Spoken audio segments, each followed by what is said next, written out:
أعوذ بالله من الشيطان الرجيم. بسم الله الرحمن الرحيم. الحمد لله رب العالمين، والصلاة والسلام على سيدنا محمد وعلى آله وصحبه وسلم تسليما كثيرا. أما بعد، السلام عليكم ورحمة الله وبركاته. Chers frères et sœurs, nous nous retrouvons aujourd'hui pour continuer nos thèmes, sinon la 10 de Jibril alayhi salam. Et alhamdulillah, dans les séances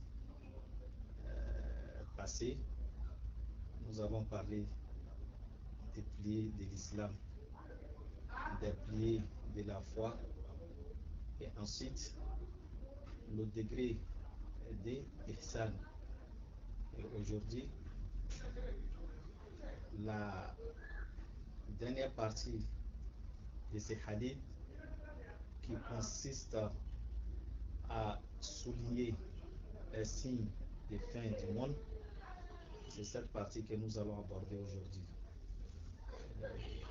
Jibril alayhi salam, dans son échange avec le prophète sallallahu alayhi wa sallam, il lui a posé la question: أخبرني عن الساعة قال ما المسؤول عنها بأعلم من السائل قال فأخبرني عن أمارتها قال أن تلد الأمة ربتها وأن ترى الحفاة العراة العالة رعاء الشاء يتطاولون في البنيان ثم انطلق قال فلبثت مليا ثم قال يا عمر أتدري من الساعل قلت الله ورسوله أعلم قال وهو جبريل أتاكم يعلمكم دينكم. Donc là, Jibril a interrogé le prophète sallallahu alayhi wa sallam en lui disant: parle-moi de la date exacte du fin du monde. Le prophète a donné comme réponse: mal mas'oulu anha bi a'lama min as-sa'il. L'interrogé, c'est-à-dire la personne à qui la question a été posée, qui est le prophète sallallahu alayhi wa sallam, n'est pas sachant plus que celui qui a posé la question, qui est Jibril alayhi salam. Et Jibril n'a rien dit. C'est comme il disait: oui, c'est vrai ce que tu as dit. Personne ne connaît le temps exact de la fin du monde. Dit-il, il s'est gardé ça comme un secret. Maintenant, il y a des signes à travers lesquels on peut savoir que la fin du monde est proche. Donc, Jibril alayhi salam a posé question: Akhbirni an amaratiha. Parle-moi des signes du fin du monde. Et le prophète sallallahu alayhi wa sallam a dit: Antalid al-amatu rabbataha. Al-ama, c'est la servante, esclave. Et là, il dit, lorsqu'une servante, une esclave va accoucher, va donner naissance à son maître, que ça fait partie des signes de fin du monde. Et cela veut dire quoi? Les ulémas ont parlé ici, ça. Ils disent qu'il va avoir tellement de servantes, de femmes esclaves, jusqu'à ce que le maître, qui sont des hommes libres, vont enfanter avec ces servantes-là, et ces enfants directement deviennent des hommes libres, et ces hommes libres seront les maîtres de les mamans, que c'est de ça qu'il s'agit. Mais par contre, d'autres aussi interprètent aller plus loin. Ça veut dire qu'il y a des enfants, comme on le dit aujourd'hui, des enfants maudits, et ils vont exploiter même leurs géniteurs comme s'ils étaient leurs serviteurs.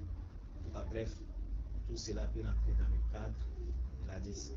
Et le prophète a continué: Antalid al-ammatu rabbataha wa antara al-hufat al-urat al-ala ri'a al-sha yatatawaluna fi al-bunyan. Donc al-hufat, les personnes nues qui ne sont pas vêtues. Al-ura al-hufa, les personnes pieds plats qui n'ont pas de chaussures. Al-hufa, al-ura, les personnes nues qui ne sont pas vêtues. Al-ala, les pauvres qu'ils étaient censés d'être à charge des autres, ces gens-là, en plus, Ri'a Asha, les bergers, donc ces classes sociales qu'on vient d'énumérer, ils étaient dans un rang social très bas, des pauvres, des personnes démunies. Mais qui vers la fin du monde, c'est ces personnes démunies, ceux qui étaient au plus bas rang social, vont devenir des grands, des plus riches, des gouverneurs et vont construire des immeubles. Et cela aussi fait partie des signes du fin du monde. Donc voilà ce que le prophète a dit, sallallahu alayhi wa sallam. Donc pour nous dire que cette vie mondaine va prendre fin un jour. Mais quand il s'agit de ces signes qui montrent l'approche des fins du monde, les ulémas ont classifié ces signes en deux groupes. Par contre, d'autres en trois groupes. Mais on va procéder par deux groupes. Et selon ça, on va venir au troisième. Il y a les grands signes et il y a les hadiths du prophète qui l'attestent. Il y a 10 choses que le prophète a citées, sallallahu alayhi wa sallam. Il dit, lorsque vous allez voir l'un de ces 10 signes, ça montre que la fin du monde est plus loin. Et dans un hadith, le prophète dit, dès qu'un de ces 10 signes apparaît, les autres vont suivre comme ça. Comme si, comment on appelle ça? Voilà, un chapelet. Dès qu'on coupe, en tout cas, les grains se suivent pour tomber. Que c'est comme ça, ces 10 signes-là. Donc, parmi ces 10 signes, si on se rappelle bien, le soleil s'élève de l'est et se couche à l'ouest, mais le soleil va s'élever un jour de l'ouest pour venir vers l'est. Donc c'est un grand signe parmi les 10 grands signes. Ça c'est un. وكذلك نزول عيسى عليه السلام, la descente d'Isa alayhi salam. Isa reviendra alayhi salam comme les hadiths authentiques du prophète sallallahu alayhi wa sallam l'ont attesté. Il va venir et il va descendre à Jérusalem. Pendant ce temps, Mahdi est déjà là. Donc, Isa va venir. Bref, et nous devons croire à ça. Ça fait parmi les grands signes. Donc, Inch'Allah, le musulman doit croire que Isa alayhi salam reviendra. Et en même temps, il faut souligner qu'il vient en tant qu'un disciple du prophète Mohammed sallallahu alayhi wa sallam. Puisque le prophète dit, Dieu a parlé l'arrivée du prophète, a annoncé l'arrivée du prophète à tous les prophètes qui l'ont précédé. Et chaque prophète a souhaité à ce qu'il soit parmi la communauté du prophète Mohammed sallallahu alayhi wa sallam. Vu, valait l'opportunité que Dieu les a offert. Donc, Isa alayhi salam a invoqué Allah pour qu'il soit parmi les disciples du prophète sallallahu alayhi wa sallam. Et c'est dans ce cadre-là qu'il reviendra, pas en tant que prophète.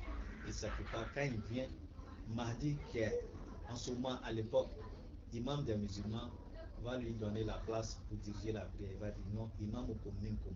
Votre imam vient de vous. Donc lui, il se met derrière lui. Donc on lui montrer ça.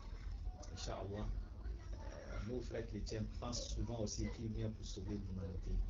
Oui, il vient pour sauver l'humanité, mais pas, c'est pas comme les enseignements qu'ils annoncent. Non, il va venir s'associer avec Mahdi pour combattre Ad-Dajjal, donc l'antéchrist, qui était Satan, en tout cas qui était une épreuve, le plus grand épreuve de l'humanité. Donc il va s'associer à Mahdi pour le combattre. Pendant ce temps, les musulmans sont persécutés, ils sont minoritaires et donc ils vont combattre pour le vaincre. En ce moment, ils vont vivre paisiblement. D'autres disent Isa qui va durer 7 ans. En tout cas, il va venir vécu sur terre encore un moment avant de s'en aller, Inch'Allah ta'ala. Donc ça fait 10e signe. L'arrivée de Mahdi lui-même aussi est parmi ces 10 grands signes-là. Et Khuruj Ya'juj wa Ma'juj. Donc c'est des créatures. Allah a mis des barrières qui nous séparent. Donc ils existent. D'autres disent que oui, avec des satellites aujourd'hui, s'ils existaient, on pourrait les localiser. Mais en tout cas, nous croyons, le prophète sallallahu alayhi wa sallam a dit qu'il existe et nous croyons fermement de leur existence. Le moment venu, Dieu va enlever les barrières qui les barrent et ils vont accéder à nos mondes. C'est des créatures très puissantes. Ils vont détruire toute l'humanité. Donc, leur arrivée fait parmi les 10 signes annoncés par le prophète sallallahu alayhi wa sallam. Khuruj Dabba, une bête aussi qui va apparaître. D'autres disent que c'est chameau que Saleh alayhi salam, lorsqu'il a prié, dit que montagne accouche d'une chamelle. Donc c'est chamelle, l'enfant qu'il a donné, que c'est cette bête-là qui va revenir. Mais miracle qu'il a, il va parler avec les hommes. Il va parler avec les gens. Et d'autres versions disent qu'il met des signes à travers l'autre version de lecture. Donc cette bête-là, il va marquer des signes au front des croyants et les mécréants. Il va les mettre des signes pour les détecter parmi les gens. Donc l'autre dit il va parler aux gens. Il dit toi tu es croyant, toi tu n'es pas croyant. Donc ça aussi, ça fait parmi les signes du fin du monde, Inch'Allah ta'ala. Bref, il y en a jusqu'à 10. Donc ces 10 signes-là, c'est les grands signes. Dès que ça vient, ça montre que ce n'est plus loin. Mais par contre, il y a des petits signes. Et ces petits signes-là, c'est l'un de ça qu'on vient d'évoquer dans l'hadith du prophète sallallahu alayhi wa sallam. Et il y en a beaucoup à travers les hadiths. Le prophète dit la ta'ati zaman hatta yataqarraba as-sa'a. Fin du monde ne viendra pas, sauf que le temps devient court. Donc, cela est visible aujourd'hui. Et il a parlé aussi la fornication serait propagée, c'est-à-dire consommation d'alcool, et puis al-ma'azif, c'est-à-dire la musique, tout ça rentre dans ces cadres-là. Donc, tout ce qu'on cite en dehors de ces 10-là, c'est les petits signes qui montrent fin du monde. Et maintenant, d'autres ulama disent que non, c'est 3 étapes. Maintenant, troisième étape là, c'est des petits signes en dehors des 10 grandes cités, mais qui sont déjà passés. Tel qu'on dit, le prophète a dit dans un hadith, lui, il a été envoyé et son arrivée, et puis fin du monde, c'était comme ces 2 doigts-là. C'est-à-dire l'index et puis le majeur. On peut dire que c'est proche. Donc l'arrivée du prophète déjà, c'est un petit signe. Ça rentre dans les petits signes. Si on voit. Et Inshiqaqul Qamar, c'est-à-dire la fente de la lune, cela s'est produit au temps du prophète sallallahu alayhi wa sallam lorsqu'il était à la Mecque. On lui a demandé de montrer un signe. Donc, il faut que la lune descende et il a prié Allah subhanahu wa ta'ala et cela s'est fait. Mais après ce miracle-là, les Mécois ont dit que non, qu'il a ensorcelé les visages, les yeux. Donc, ça c'est déjà fait. Ça rentre dans le cadre des petits signes. Ceux qui ont mis en 3 positions. Donc, les 10 qui sont cités dans les hadiths, je n'ai pas tout en tête sur place. En dehors de ça, tout ce qui a été dit, non, ça rentre dans le cadre des petits signes. Mais il y a d'autres, ça existe déjà, mais ça ne fait que s'empirer, telles que la fornication, consommation d'alcool, c'est-à-dire l'assassinat, on tue les gens, dont les meurtres, c'est des signes, c'est-à-dire, ils appellent ça Ashratu Sa'a As-Sugra. C'est des petits signes, mais des petits signes qui progressent dans le temps. Voilà. Voilà, on vit avec. Au fur et à mesure, ça devient pire. Donc voilà un peu. Donc, mais dans la 10, ça rentre dans le cadre des petits signes de fin du monde. Inch'Allah ta'ala. Donc, le musulman n'est pas musulman, il n'est pas croyant, tant qu'il ne croit pas qu'un jour, cette vie mondaine va prendre fin et la vie de l'au-delà va prendre place. Donc, c'est un fondement de nos croyances en islam. Et le prophète sallallahu alayhi wa sallam, à travers ces dialogues entre lui et puis Jibril alayhi salam, qui est venu sous forme humaine, c'était pour nous enseigner notre religion. C'est ce que Omar ibn Khattab a dit vers fin de l'hadith. Dans d'autres versions de ces hadiths, après quelques jours, le prophète a croisé Omar. Il dit, Atadri man Saïd, saches-tu qui était le questionnaire l'autre jour? Il dit, Allah wa Rasuluhu a'lam. Dieu et son messager, ce sont eux qui sont les sachants. Et il a dit, Innahu Jibril atakum yu'allimukum dinakum. C'était l'ange Gabriel. Gabriel, il est venu sous forme humaine pour faire ces questionnements, pour qu'à travers ces questions-réponses, vous apprenez vos religions. Donc, l'islam a 5 piliers, qui est les 10 attestations, la prière, la zakat, le siyam, et puis le hajj. Et la foi a 6 piliers, al-iman billah, wa bil yawm al-akhir, croire en Allah et au jour dernier. On ne sait pas les signes fin du monde. Le prophète a donné les signes qui montrent fin de ces bas mondes. Donc il faut croire au jour dernier, c'est-à-dire l'au-delà. Donc, al-imanu billahi wa malaikati wa kutubihi, les livres révélés, il faut croire en ça de façon générale. Al-imanu billahi wa yawmil akhir wa malaikatihi, aux anges d'abord et aux livres révélés et aux prophètes. Donc ça fait 5 et 6e, le destin. Allah nous donne la foi et progressivement, quand on dépasse l'étape de l'islam, on vient à l'étape de l'iman. C'est-à-dire, ça, c'est une croyance fondamentale qui est ancrée dans le cœur et c'est ça le moteur qui va faire jaillir les bonnes actions pour le croyant. Donc, il va l'amener à œuvrer pour chercher l'au-delà. Il croit à un Dieu unique qui existe.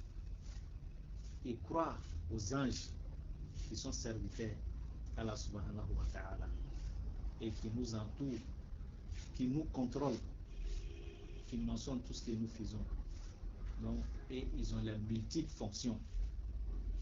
Donc, ça déjà, ça va t'amener à te contrôler. Et en même temps, croire qu'il y a des livres qui ont été révélés par Allah subhanahu wa ta'ala et ces livres ont été attribués à des messagers, des prophètes. Donc, il faut croire à leur existence. Et maintenant, à l'iman bil qadar, le destin, il faut croire en destin avec ces différentes étapes. Et maintenant, ces croyances-là vont t'amener à rehausser ton niveau, degré de foi. Et c'est summum des fois maintenant, c'est ça qui est martabatul ihsan. Donc martabatul ihsan, l'homme quand il atteint ces degrés, c'est comme s'il est toujours, il sent la présence d'Allah subhanahu wa ta'ala tout un instant avec lui, chaque minute, chaque seconde. Donc tout ce qu'il fait, il se dit que Dieu est auprès de moi, il me surveille. Donc là, il devient un saint. Allah nous donne ces degrés-là. Bon, tout ça est clôturé par rappel que la fin du monde existe.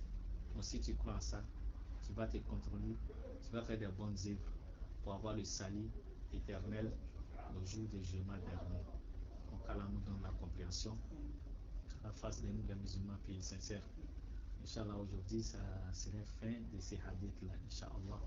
Comme on a toujours fait, c'est-à-dire le rappel, s'il y a des questions, des préoccupations, les frères peuvent les signaler, Inch'Allah, et ultérieurement, Inch'Allah, on va traiter ces questions-là pour donner réponse à ça, Inch'Allah. Assalamu alaikum wa rahmatullahi wa barakatuh.